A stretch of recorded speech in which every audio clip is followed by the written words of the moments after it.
2022-ci il aprel ayının 16-sında olan buraxılış, 9-cu sinif buraxılış imtahanının suallarını izah edəcəyik. Birinci sualdan başlayaq.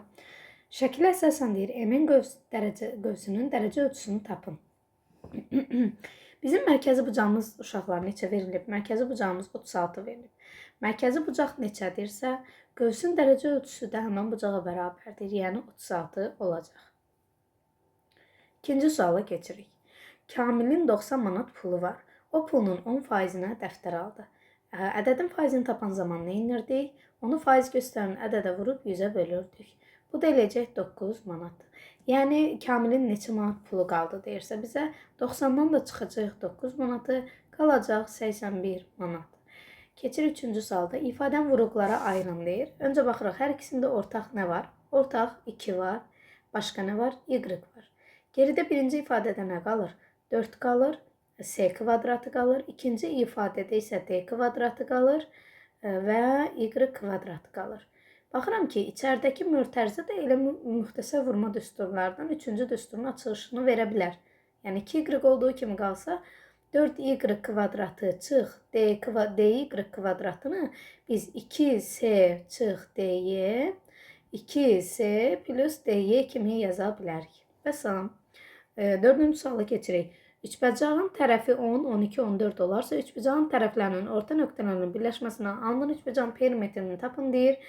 Bu da olur uşaqlar böyük perimetrin yarısına bərabər olacaq. Yəni 10, 12, 14-ün cəminin yarısı. Yəni bir növ uşaqlar bizdən əslində nə deyir? Əgər 12-dirsə orta xətti neçədir? 6-dır. Tərəf 10-dursa orta xətti neçədir? 5-dir. Tərəf 10-dursa orta xətti neçədir? 7-dir.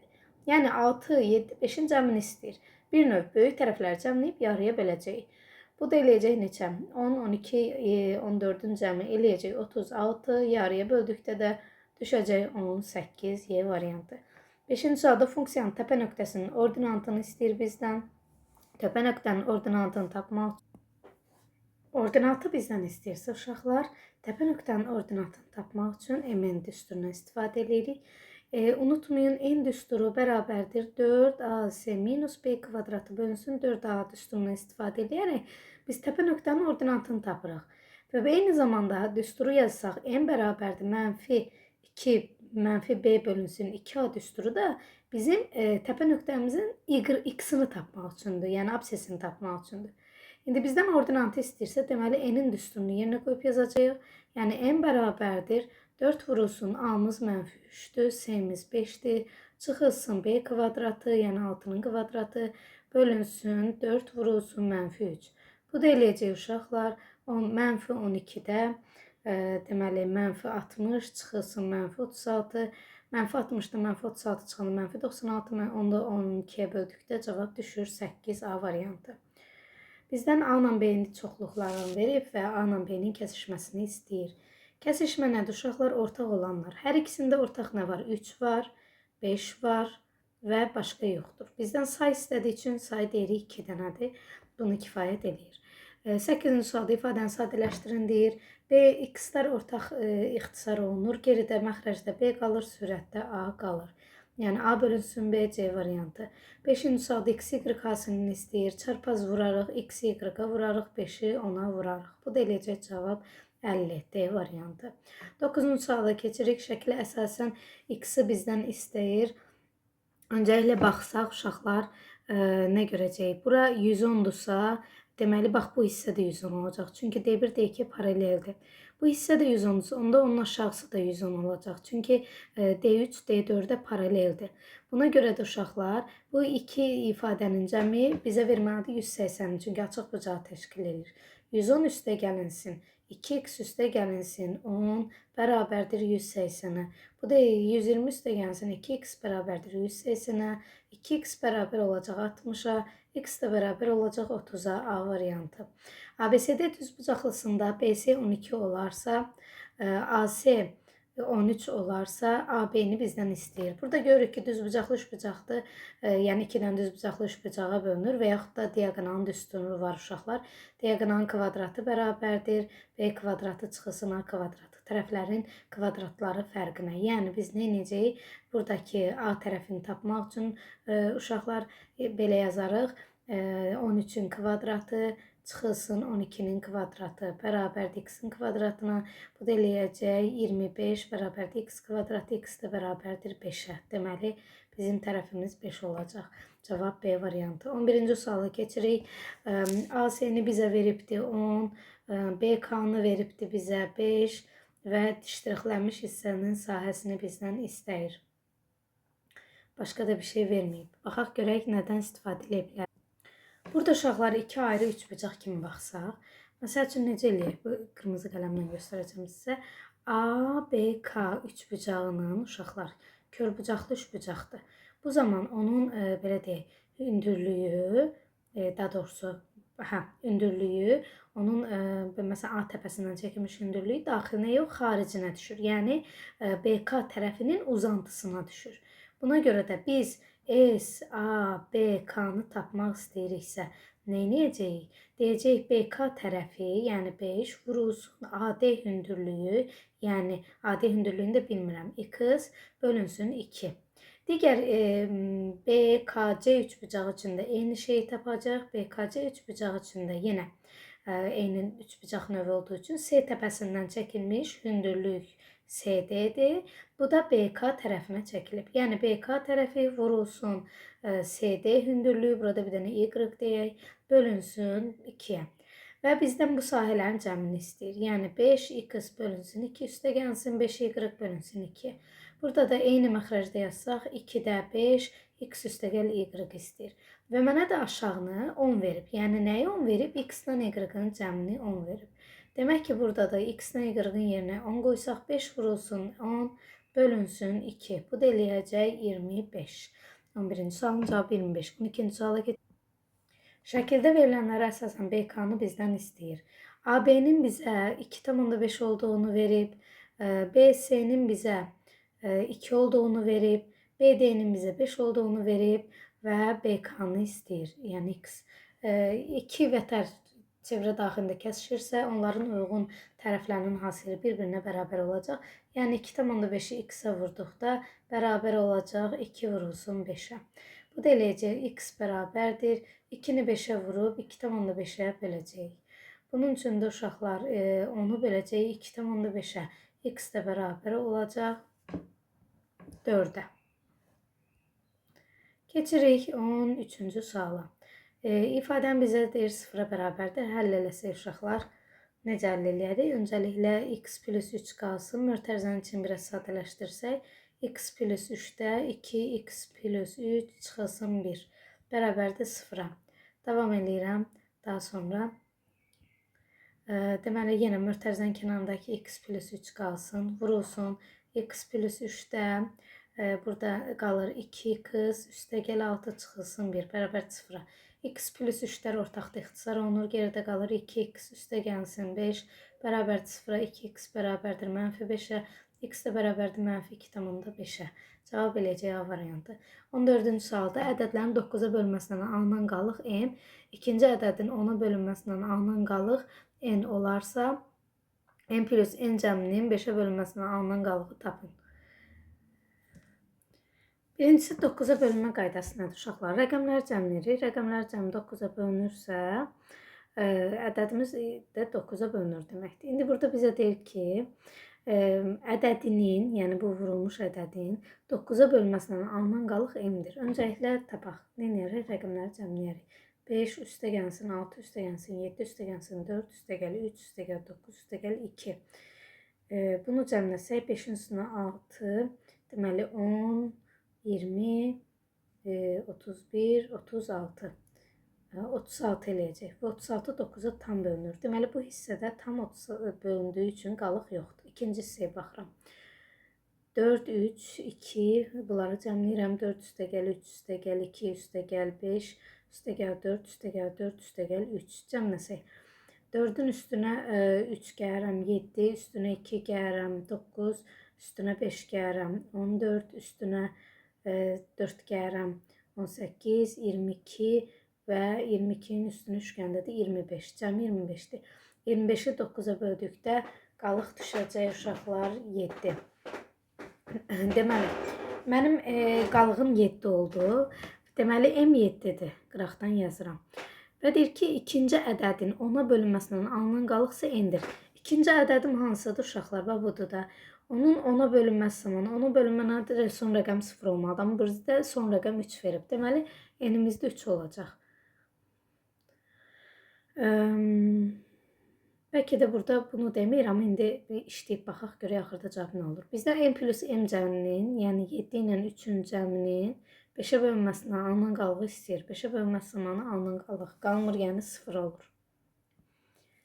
Amma burada şərti əslində səhv veriblər, yəni yazıda səhv yazıblar. Böyük ehtimal ki, belə olacaq. İkincisi olaraq ədədin 10-a bölünməsi mənasında. Yəni burada sadəcə 3-ü götürmürük. Eyni zamanda birinci ədədimizin də vuruğuna baxırıq. Birinci ədəddə qalıq bəs 10-a bölən zaman nədir? Sonu 2 ilə qutardığı üçün 2-dir. 2 qalıq birində 2-dir, birində 3-dür. Ortada vurma var deyə qalıqları bir-birinə vururam. 2-ni 3-ə vuranda eləyir 6. Deməli, n ədədimiz də 6-dır. 7 ilə 6-nı da cəmləyirəm, eləyir 13. 13-ü 5-ə bölən zaman qalıq düşəcək 3. 15-ci sualda ifadənin qiymətini bizdən istəyir. Öncə sadələşdirək. A kvadratı üstə gəlsin 2ab üstə gəlsin b kvadratı üstə gəlsin 3a üstə gəl 3b bərabərdir. Yəni qarşınıza bu tip bir sual çıxırsa, unutmayın, yerinə qoyduqda sizin çox vaxtınız gedəcəksə, yerinə qoymaq lazım deyil, sadələşdirmək lazımdır. Birinci ifadə ilk üçü mənə nə verir? A plus b-nin mörtərizə kvadratı üstə gəl. Hər ikinci ifadədə 3 ortaq vuruq kimi çıxardanda nə qalır? A plus b qalır. İndi A ilə b-ni cəmləyək görək. A ilə b-nin cəmi nədir? 4 tam 7-də 3 üstə gəl 2 tam 7-də 4. Bu da eləyəcək uşaqlar. Tamları cəmləyirəm. 6 tam 7-də 7, yəni 7 tam. Deməli ədədim 7-ymiş. Gətirib yerinə qoyunda 7-nin kvadratı üstə gəl 3 vurulsun 7. 7-nin kvadratı 49, 3-ü də 7-yə vuranda 21 cavab eləyəcək 70. İfadənin qiymətini bizdən istəyir 16-cı sualda. Mənfi 1,21 uşaqları eləyəcək. Mənfi 2 vurulsun kökətdə 1,21 1,1-in kvadratıdır. Üstə gəlsin 3,6. Mənfi 2-ni 1,1-ə vuranda mənfi 2,2 eləyir. Üstünə 3,6 gəldikdə bu tip suallar sizə çətin gəlirsə hesablamaq qəpiklə, manatla düşünün. Məsəl üçün belə düşünün. 2 manat 20 qəpik borcunuz var, 3 manat 60 qəpik pulunuz var. Gedib borcunuzu ödəsəz geridə nə qalacaq? Təbii ki, 1 manat 40 qəpik sizə qalacaq. Cavab olacaq nə? Müsbət aldınızsa A variantı. Tənliklər sistemində x minus y-ı bizdən istəyir. Öncəliklə uşaqlar tərəf-tərəfə toplasaq nə alacaq? 2x-in üstünə 4x gələndə 6x eləyir.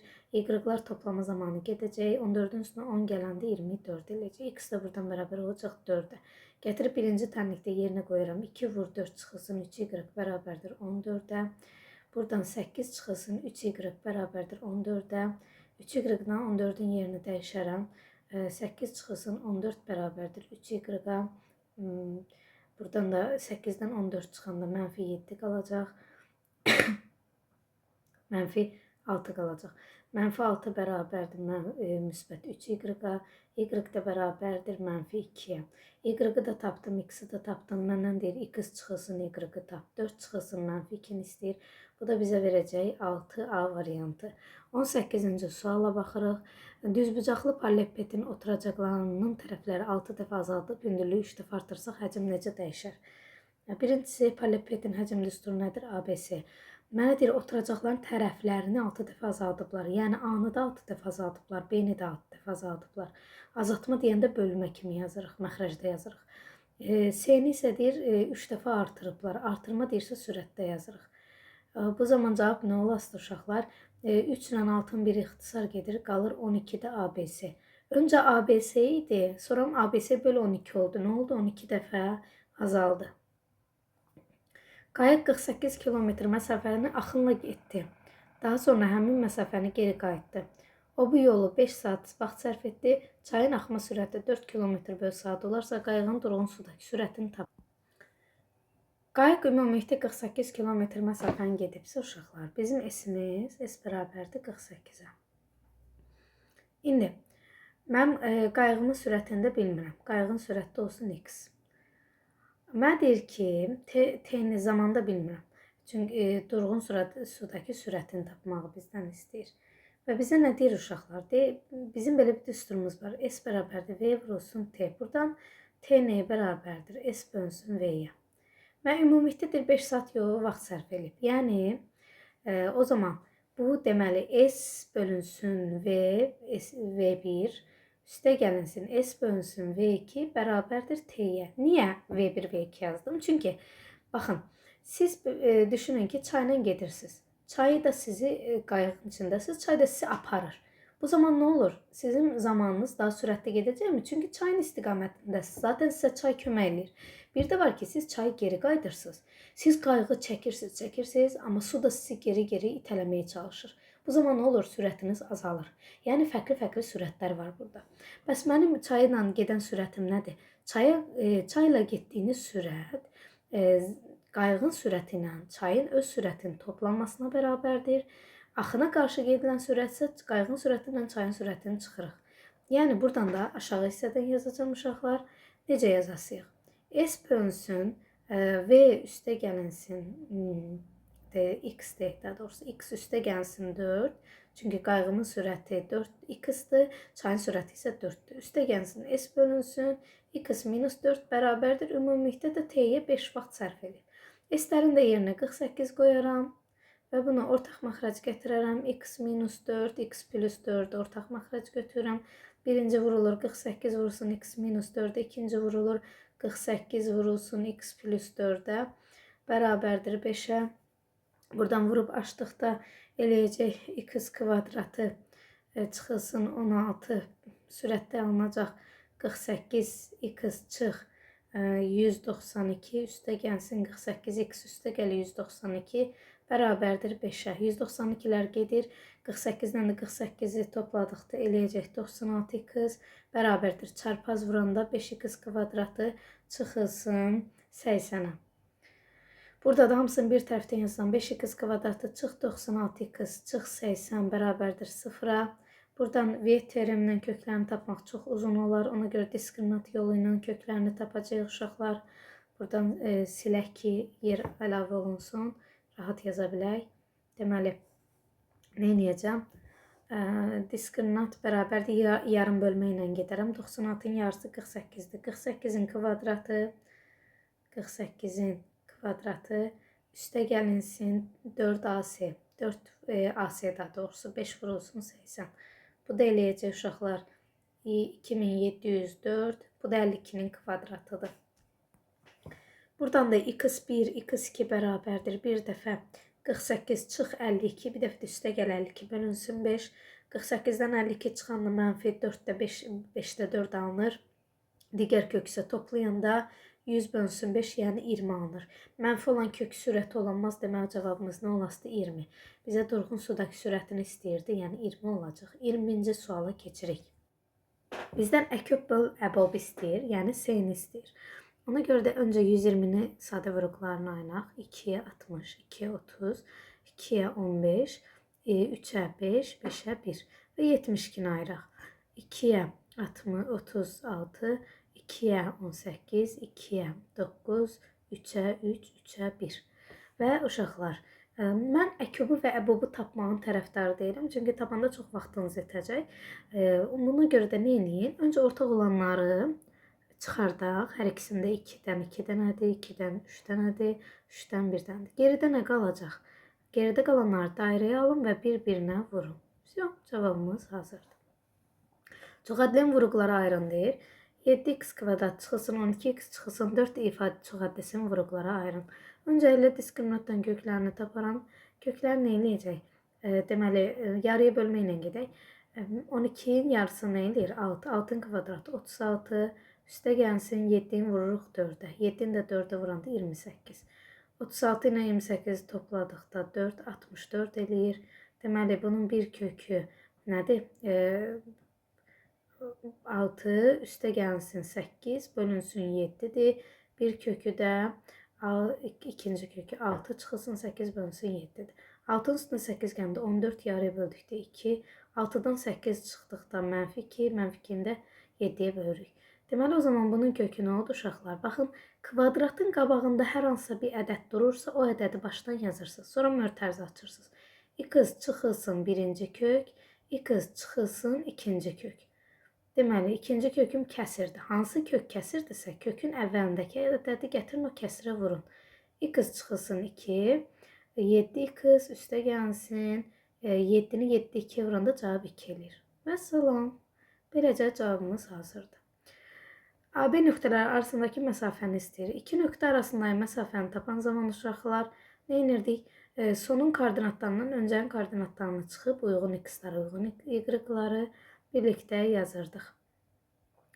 Bu da eləyəcək uşaqlar deməli, -3 çıxılsın -8, bu da müsbətə çevriləcək 2 mənfi, üstə gəlinsin 5 çıxılsın 4-ün kvadratı bərabərdir. -3-dən 8 çıxdıqda 5 eləyir, 5-in kvadratı 25, 5-dən 4 çıxanda 1, 1-in kvadratı 26, yəni 1, 25-dən də 1 topladıqda cavab eləyəcək kökdə 20. Amma uşaqlar burada səhv eləmirəmsə 8 ilə 4 deyil bu, 8,4-dür. Aha, hə, nöqtəli vergül deyil. Ona görə də uşaqlar AB məsafəsini tapan zaman kök həddə birindən digərinə çıxıb kvadratı yüksəldəcək. Yəni hər hansısa birini çıxarıq. -8,4-dən çıxaram, -3,5-i. Bu da eləyəcək mörtərizə kvadratı. Kvadratla kök gedib cavab müsbət çıxacaq. Modulda çıxacaq. Modulda deməli 8,4-dən -8,4-ün üzərinə 3,5 gələcəm. Bu da eləyəcək uşaqlar. Deməli belə düşün, 8 manat 40 qəpikdən borcunuz var, 3 manat 50 qəpikdə pulunuz var. Ödəsəz nə qalacaq? 4 manat 90 qəpik borcunuz, amma modulda olduğu üçün müsbəti yazılacaq. İki eyni boru hovuzun yarısını 3 saata doldurarsa, bir boru hovuzu 1/3 neçə saata doldurur? Öncəliklə uşaqlar, hər iki eyni borudan söhbət gedirsə, deməli birinci borunun ikinci borumuz eynidir. Məsələn, hər ikisi 3 saata doldurur deyək ki, gücü eynidir. İndi deyir, hovuzun yarısını 3 saata doldurur. Yarısını 3 saata doldurursa, tam hovuz neçə saata dolacaq? Təbii ki, 6 saata. O zaman necə yazırdıq? X-də 1 üstə gəlsin, X-də 1 bərabərdir 6-da 1-ə. Bu da eləyəcək, X-də 2 bərabərdir 6-da 1-ə. Çarpaz vurduqda da X bərabərdir 12. Deməli, hər hovuz, hər boru 12 saat işləməlidir. İndi deyir, bir boru hovuzun 1/3-ni neçə saata doldurar? Ona görə də nə edirəm? O 12-nin 1/3-ni taparam 4 saata. Deməli, 4 saata dolduracaq. Sinifdə 13 oğlan və 12 qız var. Sinifdəki şagirdlərdən təsadüfən seçilən bir nəfərin oğlan olma hadisəsinin ehtimalını tapın. Toplam neçə uşaq var sinifdə? 25 uşaq var. 25 uşaqdan neçəsi oğlandır? 13 oğlandır. Deməli, ehtimalımız 25-də 13 olacaq. 25-ci suala baxırıq. AB, ABS, BA, ASS 99 olarsa. Açılış necə idi uşaqlar? 2 rəqəmli ədədin açılışı 10A üstəgəl B, üstəgəl 10B üstəgəl C, üstəgəl 10C üstəgəl C, üstəgəl A bərabər 99-a. Toplayanda eləyəcək 11A üstəgəl 11B üstəgəl 11C bərabər 99-a. 11-ləri hər tərəfdən bölsək, A üstəgəl B üstəgəl C də bərabər olacaq 9-a. Bizə deyir ki, ABC ədədlərin ədəd ortasını tap. Ədəd orta nə edilirdi uşaqlar? ABC-ni cəmləyib sayına bölürdük. Cəm 9-dur, sayına böldükdə cavab eləyəcək 3. Belə, kanala abunə olun ki, və bəyənin ki, sizin kimi 9-cu siniflər çoxlu görə bilsin bu suallardan və faydalana bilsinlər. Təşəkkür edirəm.